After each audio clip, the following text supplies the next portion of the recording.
Sleepy Sheepy here. Today I wanted to talk about exploits versus glitches versus new tech, and just how I feel about the new tech that's come out recently.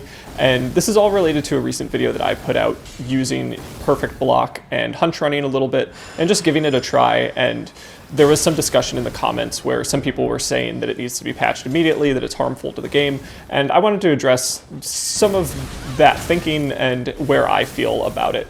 So the first thing I want to say is that tech kind of connotes like innovation, as well as it's just kind of a neutral term and is in some cases positive, whereas exploits just kind of connotes like harm is being done to somebody for somebody else's benefit, and it's obviously negative. So using those terms for tech and exploits, I think, is an interesting conversation, and I think that, everything that comes out kind of falls on a spectrum where stuff that is unintentional can be, more on the tech side of things where it's positive and potentially balanced. And then you have exploitive mechanics that are unintentional that are really harmful to the game. And it's important to understand that not everything that is unintentional is necessarily bad. And the first kind of things I want to point out are, ravioli steps are an unintended mechanic of the movement style in this game that we've seen throughout many, many games. It's never been patched out, and I think it's very balanced. It doesn't, it doesn't really harm other players. It's something that takes skill to incorporate into your moveset, and it can add more variety to the game, which I think is ultimately a good thing. And then you have things like the chainsaw glitch that we saw earlier in previous iterations of different patches of Elden Ring, which was extremely unbalanced. You could essentially machine gun everybody in the game, and I felt that that was much more on the exploit end of the spectrum, because I felt that it was harmful at other people's expense, and it took very little skill to, win over skilled players if you knew how to do it. And I think that's a very important element of this. So we can understand the skill ceiling, and I think that's something that gets talked about at higher level PvP quite often, being raised with new exploits or glitches or, tech coming in. So I think good balanced tech that is kind of discovered is going to be something that raises the skill ceiling and essentially gives players more things to practice and learn that will improve their gameplay and give them an edge over other players, without being something that is unbalanced within the context of, new players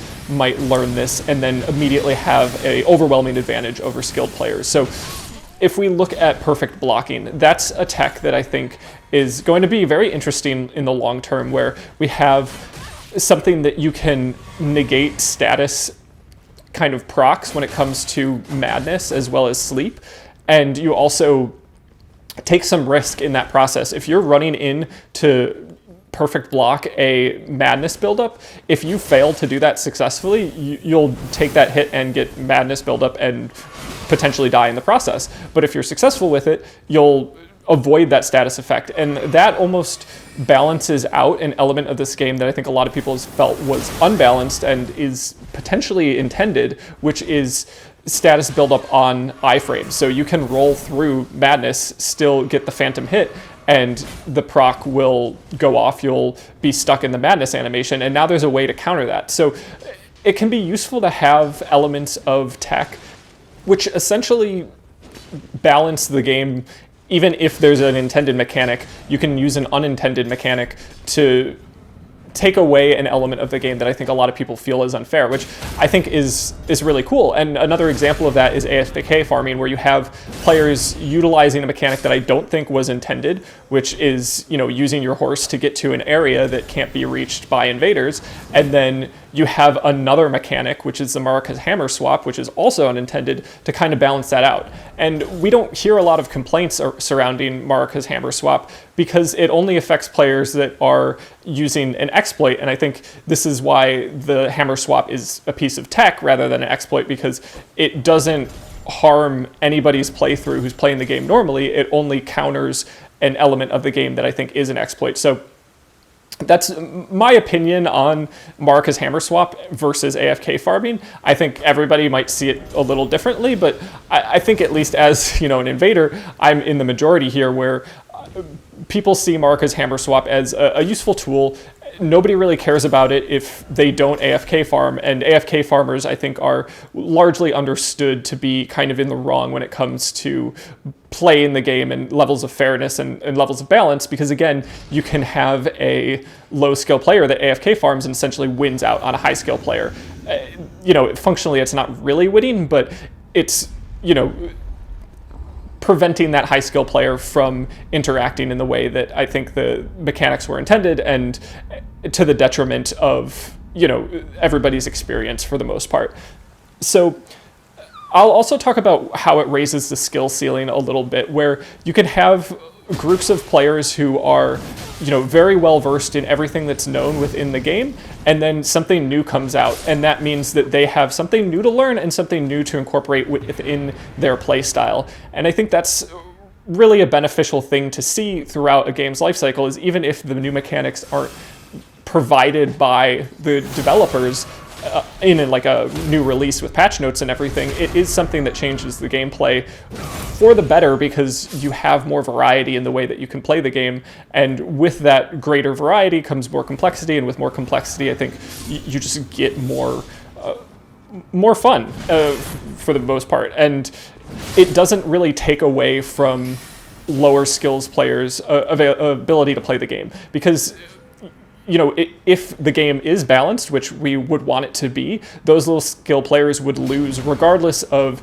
if high skill players had access to this new tech. So really it's something that doesn't really change the outcome for lower skill players and has a positive effect for high skill players, and which is the reason that I think it's overall a positive to see these new things come out. Now, if From Software feels that these, perfect blocks and animation canceling when it comes to utilizing a great bow as you're falling, or just really any of the new tech that's come out recently, hunch running as well, if they feel it's unfair and they patch it out, like, you won't see complaints from me. We know that it's unintentional, but that doesn't mean that it's inherently bad. And so to kind of take a deeper dive into the idea that something is inherently bad because it's unintentional, I wanted to look at two examples outside of Elden Ring. So the first one being Modern Warfare 2, like the old game. I think there might be new ones. Anyway, I played Modern Warfare 2 back in the day and eventually got into quickscoping. And quickscoping was definitely not an intended mechanic when the game came out,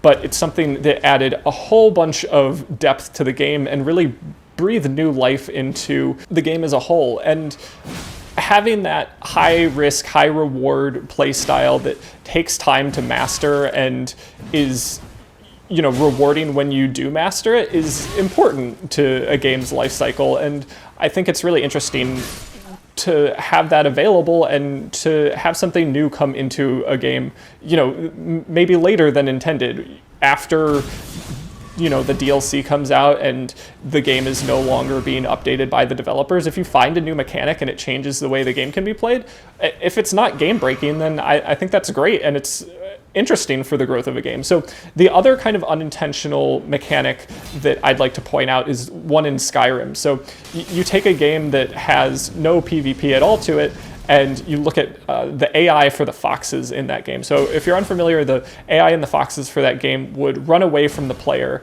just because the fox didn't want to die. And that became interesting because foxes would always run towards treasure or more complicated environments than the one you were currently in. And that had to do with the pathfinding algorithm. The game developers said, if I remember correctly, that it wasn't an intentional element of the fox's AI, but it's kind of a beloved element to the game in general because it makes the foxes more interesting and it's just kind of cool. So unintentional mechanics aren't inherently bad. There are good ones that come out that are cool, that are interesting, and I think it's kind of naive to think that everything that happens in a game as complex as the modern games we see today are going to be intentional.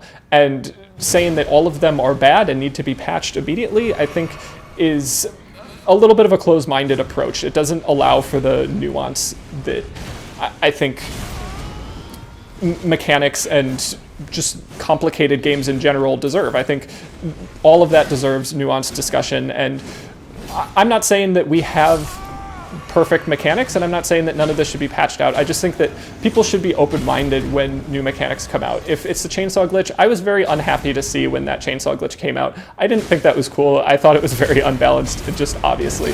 But when Perfect Block came out, I thought, wow, this is going to be interesting. This is going to change the way we play the game, and it might be really beneficial if it doesn't get patched out. Or we'll see long-term that, you know, hunch running is a huge problem, and it's really detrimental to people's playstyles, and we don't like it. And in that case, I hope that it does get patched. But I just think rushing to judgment when it comes to how new mechanics develop within a game's life cycle is not the right attitude. And to just kind of try these new mechanics, see how you like them, see if you feel like they're balanced. And, you know, Elden Ring is inherently an unbalanced game. You have invasions where you are choosing to do a 3v1. You know, that can't be balanced. So I think it's worth discussion, and I just hope that everybody has an open mind. That's really all I wanted to say. I know this was kind of a long-winded discussion of how this all exists within the game, but I felt like it was important to talk about because you will see me using new tech in future videos, and I'm going to be trying it, and I'm going to see how it feels. And my general rule of thumb is if you feel like something you're using is unfair, whether it's intended or not, don't use it. Like, I didn't think Rivers of Blood felt fair when the game first came out. I think the game developers agreed in the long term because they, you know, nerfed it a little bit. And, you know, when stuff comes out like Perfect Block, I'm going to try it. And I think you should too. Together as a community, we'll figure out where this all fits within gameplay, and the developers will ultimately be kind of the ultimate deciding factor in terms of whether it's balanced or not, and if it gets patched out or not. If you wouldn't mind considering subscribing, I'd definitely appreciate it. And if you want to discuss this more in the comments, I'm always happy to talk about it more. I certainly have an open mind about it. And yeah, that's all I've got. I hope you have a good one, and I'll just let this invasion go ahead and play out.